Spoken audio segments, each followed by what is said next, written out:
Europan ahotsa altxatzeko momentua da. Euskal Herria nazioa gara. Gerrarik ez, bakea nahi dugu. Beti, beti antifasistak. Egin dezagun orain. Ekainaren 9an, Euskal Herritarron ahotsa Europara. Orain Errepublikak. Bozkatu Euskal Herria Bildu.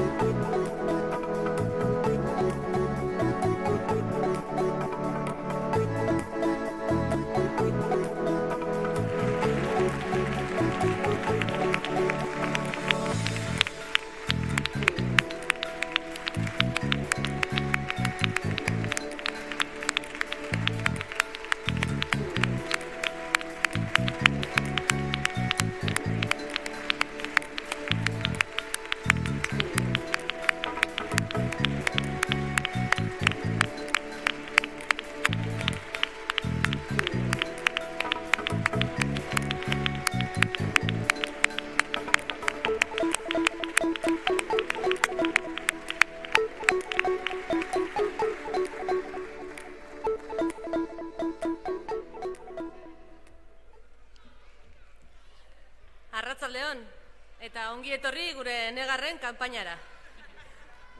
Aurrekoan, Gasteiza joan nintzen ekitaldi batetara eta ekitaldi hau egiteko proposamena egin zedeten. Ja, hau da, tita. Konturatu garenerako adituak gara kanpaina elektoraletan. Eta zeinen ondo egiten dugun, eta zeinen ondo ateratzen zaizkigun emaitzak. Zorionak, Claudio, egindako lanagatik, egindako esfortzuagatik, eta esandako emaitzengatik. Biba zuek!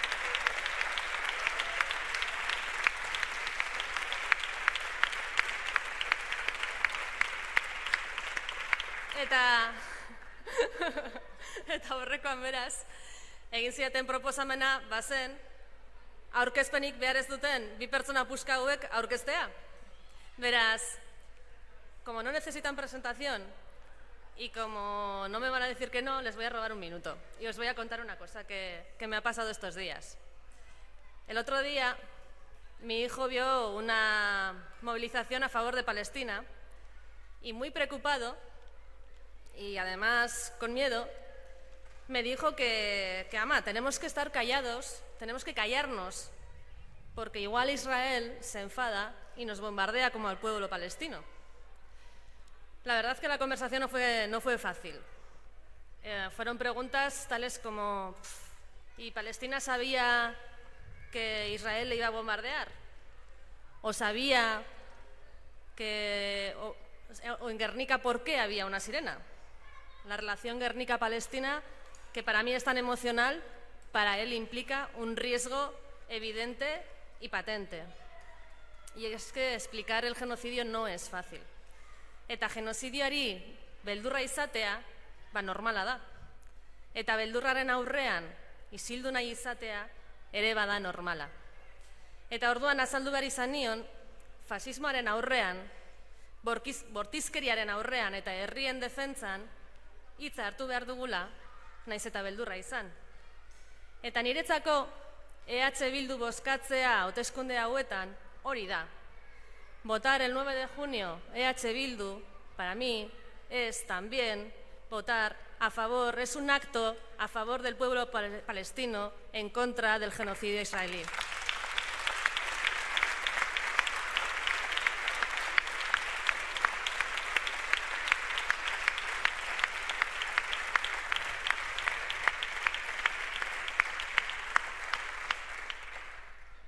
Y por eso mismo no solo vamos a votar.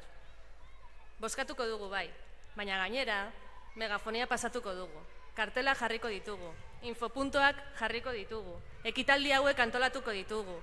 Jende honek, Euskal Herria osoa pateatuko du, ekitaldiz ekitaldi eta elkarrizketaz elkarrizketa. Eta gainera, igandean, ekainaren 9an, jende handatza, jende pila bat mugituko dugu interventore, apoderatua izateko egun horretan.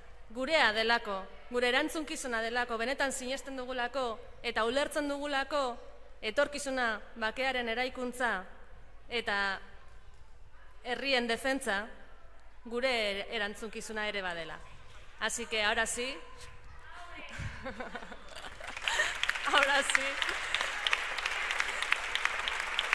os dejo con esta gente maravillosa.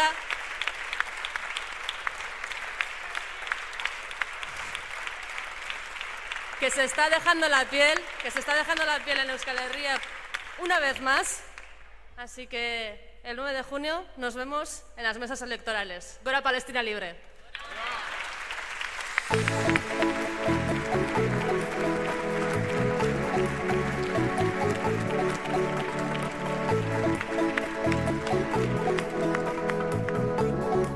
Arratsaldeon, Laudio, eskerrik asko Ainize sarrera honengatik. Uste dut, berak hain denbora gutxian oso ondo adierazi duela eta oso ondo azaldu duela zer den ekainaren 9an jokoan dagoena. Palestinaz, genozidioaz, eraiki nahi duten beldurraren esiaz eta horren guztiaren aurrean eraiki dezakegun esperantzaren, komunitatearen eta lanaren indarra. Hori da Euskal Herria Bildu, hori da orain Errepublikak. Elkarlana, komunitatea eta inoiz isilik ez geratzea.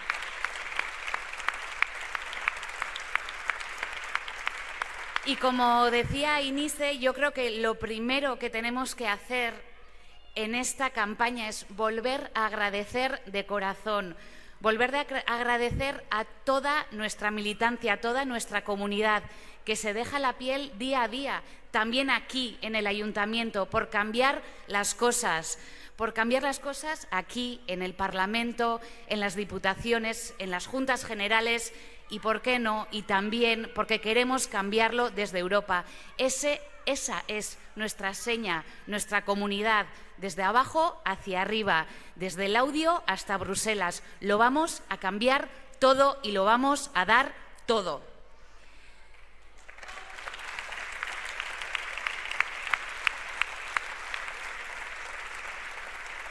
Eta proiektua, komunitatea ardazten duen gauza bat ilusioa da. Eta azken egun hauetan, Katalunian ere egoteko aukera izan dugu, Angela Davis entzuten, eta berak esaten zuen ilusioa eta esperantza disiplina bezala ulertzen ditugula.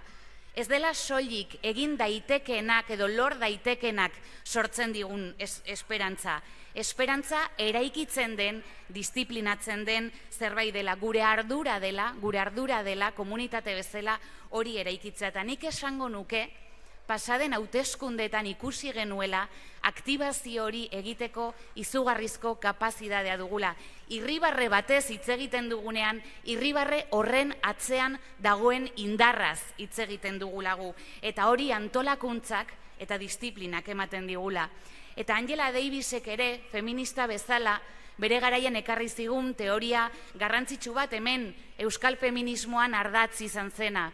Angela Davis fue la que en los 70-80 trajo la palabra de la triple opresión, que nosotras aquí, desde el feminismo en Euskal Herria, comentábamos que era que como mujeres, como trabajadoras y como vascas, como euskaldunes, estábamos triplemente oprimidas y que éramos por ello triplemente rebeldes.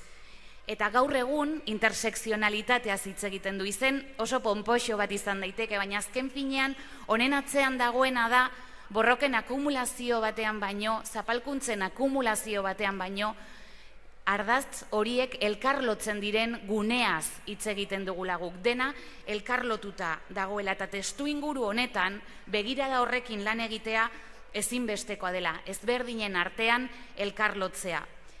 El peligro de la ultraderecha, de hecho, radica también en su intención de revertir los derechos feministas y reinstar estereotipos de género obsoletos, donde, como en el franquismo, pretenden recluirnos a las mujeres al ámbito privado y secundario socialmente. Una Euskal Herria feminista no lo puede y no lo va a permitir.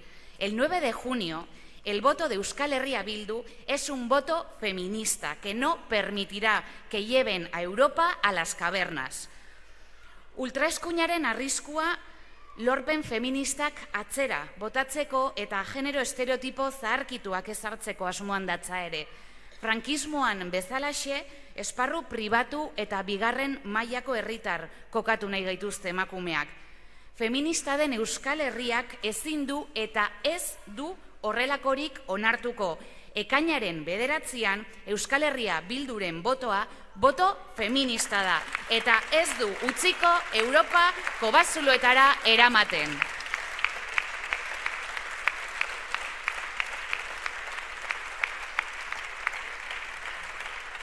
Han puesto en el centro de mira los derechos sexuales y reproductivos, el derecho al aborto que creemos haber conseguido, pero que todavía hoy tenemos que defender. Quiero mirar a Polonia, donde un gobierno de ultraderecha ha prohibido el aborto y ha asesinado a mujeres por no permitirles un acceso libre, gratuito y seguro al aborto. Eso es lo que quieren conseguir y eso es, desde el movimiento feminista de Euskal Herria, desde Euskal Herria Bildu, lo que vamos a luchar en Europa. Borroka feminista, borroka antifascista delako. Bidasoan Mediterraneo berri bat eraiki nahi dutenen aurrean guk aitamari eta ongietorri errefuxiatuen ahotsa eta borroka eramango dugu. Argentinan 3 emakume lesbiana erail dituen gorroto mezuen aurrean guk Euskal Herriko LGTB mugimenduaren ahotsa eta borroka eramango dugu. Indarkeria matxista existitzen ez dela dioen fascismoaren aurrean guk Euskal Herriko mugimendu feministaren ahotsa eta borroka eramango dugu. Gorrotoaren internazional fascistari esperantzaren internazional feminista, antifascista eta euskalduna eramango dugu. Eta esateko eta egiteko modu bat dugu guk. En Euskal Herria Bildu no solo es lo que decimos, es cómo lo hacemos. Nosotras somos la casa que cada vez crece más, que cada vez más personas sienten como suya, cada vez más personas de izquierdas, soberanistas, abertzales, se unen a Euskal Herria Bildu. Y orain errepublikak, ahora repúblicas, es también el reflejo de eso. Cada vez somos más, junto a Esquerra Republicana, al BNG, Arames, somos más porque creemos que en Europa tenemos que ir unidas frente al reto que tenemos enfrente. Ekainaren 9an beste aukera bat dugu. Herri bat garela esateko, gure buruaz eta gure politikez erabaki nahi dugula esateko. Ezkertiarrak, feministak, euskaldunak, internazionalistak garela esateko. Euskal Herriko lehenengo indarra izateko aukera dugu. Esperantzaz eta militantziaz, konpromisoz eta elkarlanez lortuko dugu Fernando Barrena Euskal Herriko enbaxadorea izatea Bruselan. Lortuko dugu. Gora Euskal Herria askatuta!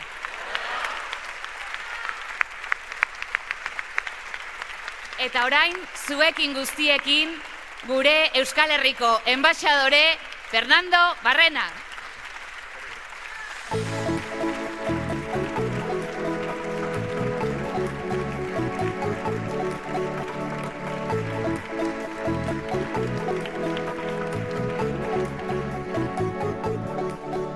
Arratsalde on guztioi.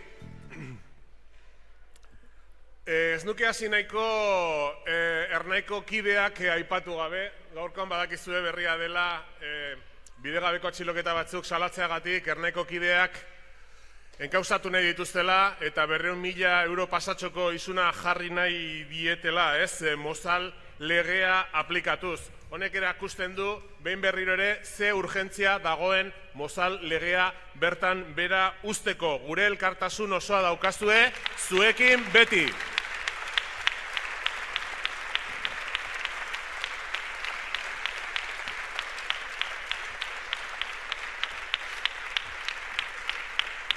Bueno, arratsaldeon guztioi, ze modu zaudete, pixa bat, oztuta, ozer?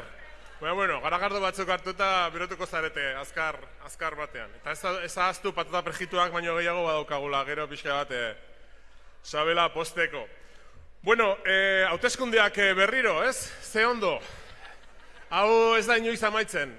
Baten du bukaerari gabeko karrera batean gaudela. Uste dut somatzen dela pixka bat, egun hauetan herrietan ikusten garela gaula hor neke metatu bat, denok udalaren zai gaudela pixka bat libreseago gabiltzan, bateriak kargatu behar ditugu, baina gogoratu behar dugu, ez ahaztu, ez inondik ahaztu, gogoratu behar dugu, inoizko emaitzarik onenak lortzetik gatozela azkeneko hauteskunde autonomikoetan. Eta Euskal Herria Bildu, Euskal Herriko lehenengo indar politiko bilakatu dela.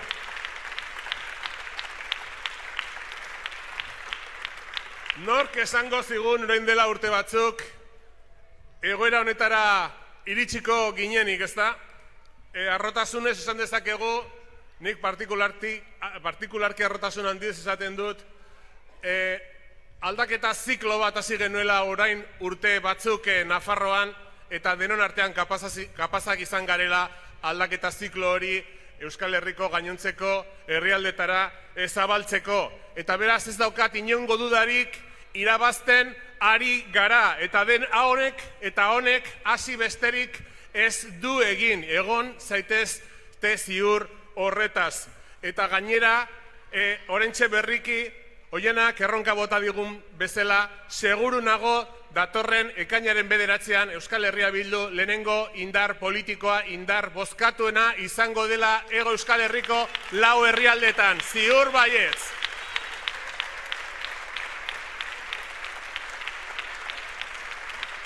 Hacemos frente a este nuevo reto electoral desde nuestra identidad como pueblo, como nación, Euskal Herria, un pueblo desde Bilbo a Tutera, un pueblo desde Bayona a Oion. 7 territorios a los que desafortunadamente no se permite votar a la misma candidatura europea, pero que van a estar representados por Euskal Herria Bildu, orain Errepublikak, junto a los compañeros y compañeras de Euskal Herria Bai, que también forman parte de nuestra candidatura. Somos una candidatura de país y lo vamos a hacer así porque nuestra preocupación es, desde cualquier lugar o representación a la que tengamos acceso, seguir alimentando el proceso de cambio que se está dando en Euskal Herria. Un proceso de cambio que viene a terminar con hegemonías obsoletas, como ya hicimos hace 2 legislaturas en Nafarroa, un cambio que avanza con fuerza, que tiene como objetivo proteger los derechos sociales y que la ciudadanía de este país pueda decidir libremente su futuro.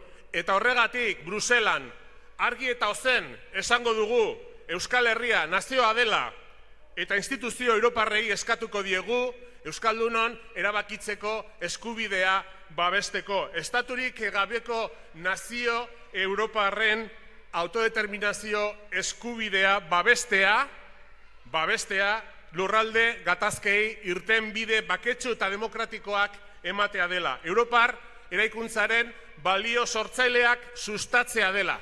Bakea babestea, alegia. Estaturik gabeko nazioak ez goazela Europara arazo gehiago sortzera, baizik eta konponbideak eskaintzera Europaren etorkizun konpartitu eta baketsuari begira. Badira beste indar politiko batzuk, hauteskunde hauetara aurkezten direnak eta Europan Euskal ahotsa izango direla diotenak.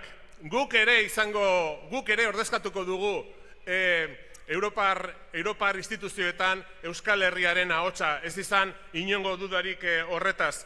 Baina esango nuke gauden egoera honetan ezin dugula konformatu ordezkaritza edukitzearekin. Harago joan behar dugula, konpromisoa erakutsi beharra dagoela.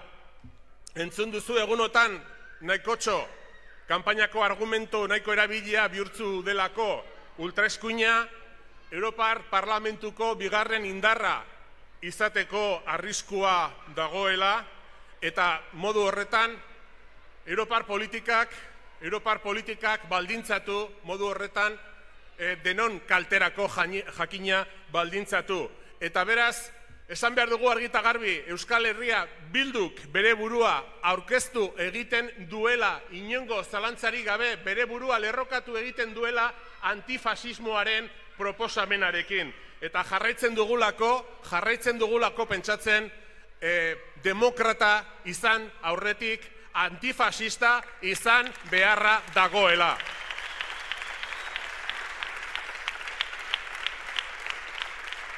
Ultraeskuina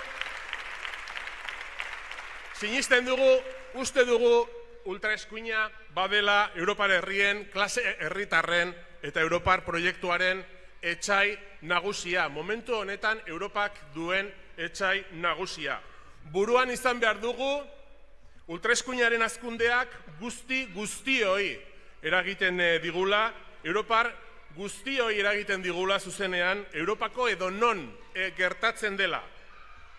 Creo que es importante que no, aunque muchas veces exista esa tendencia, que no relativicemos la amenaza, lo que supone el ascenso de la ultraderecha. Algunas veces se tiende a decir, aquí son muy pocos, apenas cuentan, y bueno, todo eso es verdad, tampoco es que sean demasiados en este país, ¿no?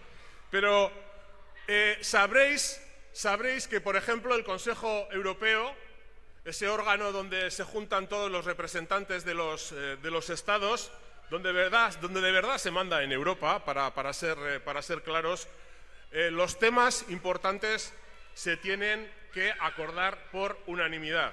Y por lo tanto, estados con gobiernos de ultraderecha, como ahora Hungría o Italia, en un pasado cercano Polonia, pues utilizan ese derecho a veto para condicionar enormemente la agenda europea y evitar a toda costa cualquier contenido progresista en las propuestas de las instituciones europeas. Por eso no podemos aceptar de ninguna de las maneras lo que acaba de decir recientemente la presidenta de la Comisión Europea, Ursula von der Leyen, que está dispuesta a llegar con acuerdos con algunas, cita, fuerzas de ultraderecha. Y tenemos que decirle que no hay ultraderecha buena y ultraderecha mala, según sean más o menos prorrusos o sean más o menos nazis, que parece ser que esa es su preocupación como alemana que es.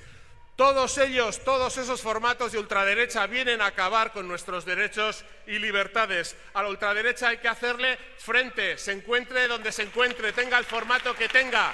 Y Euskal Herria Bildu va a ser la representante de ese frente antifascista en Europa.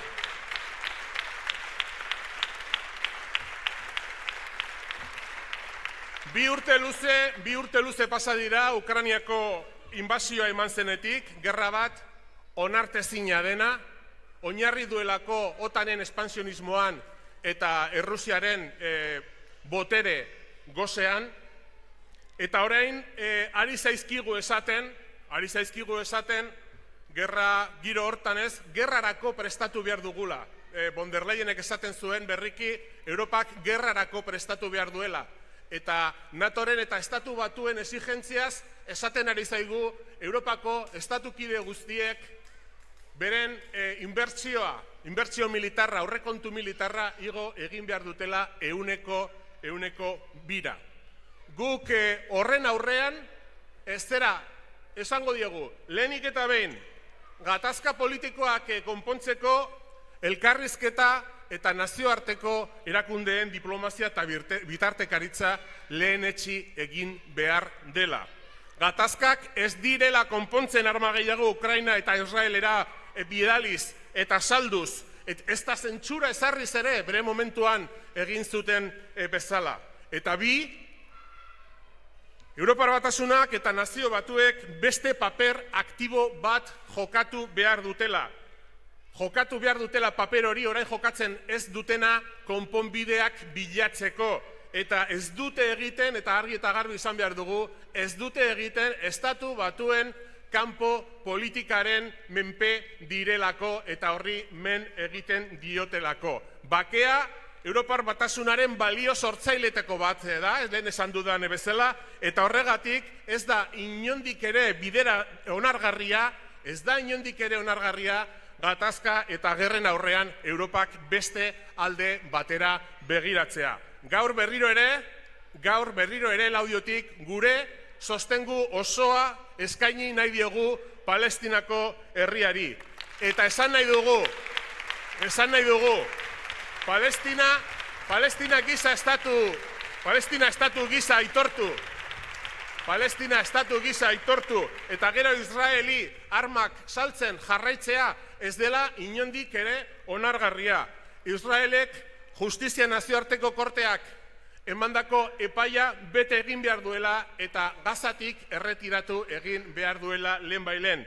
Eta beharrezkoa da gainera Europar Batasuna eta Israelen arteko merkatal akordioaren giza eskubideen klausula akordioa bera moztea giza eskubideak urratzeagatik. Israel munduaren aurrean genozidio bat burutzen ari delako Palestinaren kontra. Beti Palestinarekin eta estatu izateko duen eskubidearekin. Palestina aurrera!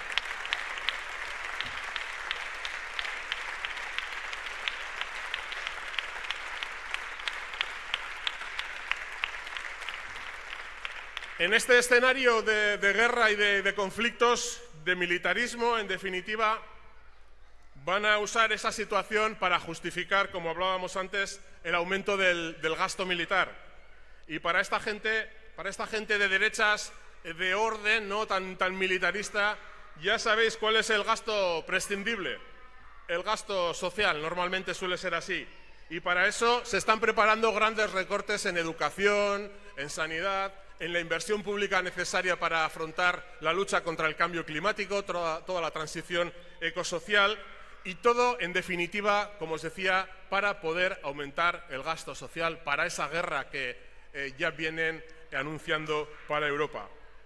Osasun arreta sistema ona izatea Europarron kezka nagusietako da inongo zalantzarik gabe.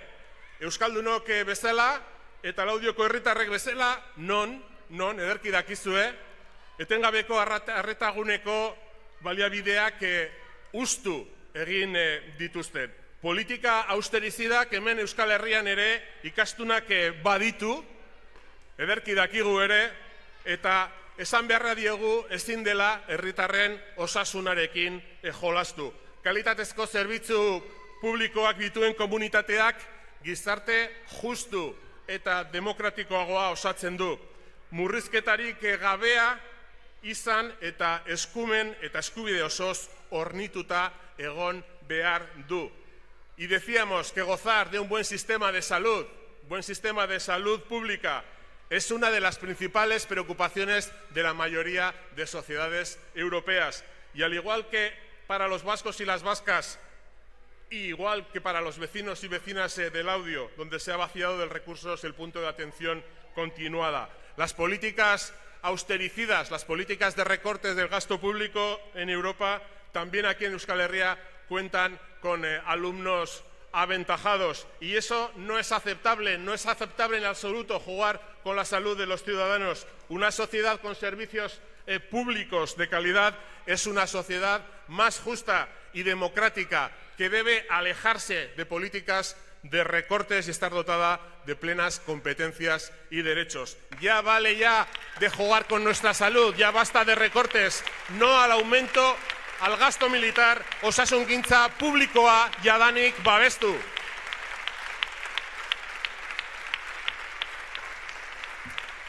Uste dut, aipamen bezala, importantea dela kanpaina honetan asilo eta migrazio politikei buruz hitz egitea. Europa arresiaz, eta horren inguruan hartu diren azkeneko Europar erabakietaz. Badago martxan, Europan asilo eta migrazio politika bat, inongo exageraziorik gabe arrazistatzat jo daitekena. Migratzekoa ez duena hartzen giza eskubide bat bezala. Atxiloketa guneak mantentzen dituena Europar Batasunaren kanpo mugetan. Edo migrariak atxilo egiten dituena larruaren kolorearen arabera oraintxe bertan Bidasoako mugaldean gertatzen ari den bezala. Edota neurri ikaragarriak onartuta dituena eta gutxi barru martxan jarriko dituena. Berriki onartu eginda adibidez migrazio itunean laguntzarik gabeko lagunduta ez dauden haur migrariak atxilotuak izateko mekanismoak. Hori gertatu daiteke hemendik urte terdira asilo eta migrazio paktu hori indarrean sartzeko. eta gu esan beharrean gaude, hori ez dela guk sinisten eta nahi dugun Europa. Gu Europazaleak gara. Europazaleak gara. Eta Europan euskal ahotsa izateko borondatea daukagu. Baina Euskal Herria Bilduk izango duen ordezkaritzan Europan defendatuko duen ahotsa izango da ahots antifasista bat, ahots antimilitarista bat, bakearen aldeko ahots bat, eta jakina sinisten duena Europaren autonomian eta Europaren soberanian, eta ez gureak ez diren interesen mesedetan NATOrenak eta estatu batuenak bezala.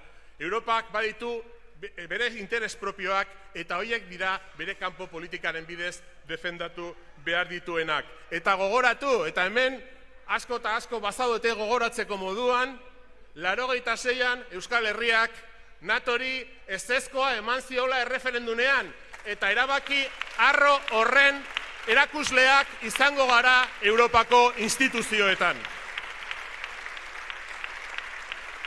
Hori da Europara eramango duguna ahotsa. Horregatik mobilizatu beharra daukagu Euskal Herria Bildu delako kilometro zeroko ezkerreko indar bakarra. Si no lo hacemos nosotros y nosotras, no lo va a hacer nadie. Y el espacio que dejemos libre lo ocupará la ultraderecha para hacernos la vida imposible a los pueblos y a los trabajadores europeos. Tengo que deciros que en ese trabajo no estamos solos y solas, tenemos aliados, las fuerzas de la izquierda transformadora europea, las naciones sin Estado del continente, y junto a todos ellos, tenemos más fuerza para defender los intereses de este país y los intereses de los trabajadores y trabajadoras europeas. Y también vamos con fuerzas de izquierda del Estado con las cuales no nos une pertenecer a una misma nación, pero sí pertenecer a una misma clase que tiene el compromiso de defender a las personas y el interés común por encima de los intereses del capital y de las élites. Somos la gente solidaria con Palestina, la gente solidaria con el Sáhara Occidental, la gente solidaria con Nueva Caledonia y que siempre estará con los procesos de descolonización de los pueblos. Tenemos fuerza para hacerlo, podemos hacerlo y tenemos la obligación ética de hacerlo. Horregatik, ekainaren 9an Euskal Herria Bilduren aldeko bozka eman. Eta hori guztia eramango dugu Europara jokoan dagoena asko delako. Aurrera beraz Euskal Herria Bilduren gorako joerarekin eta eraman dezagun Europara herri honek libre izateko duen borondate tinko eta gelditu ezina. Gora Euskal Herria Bildu!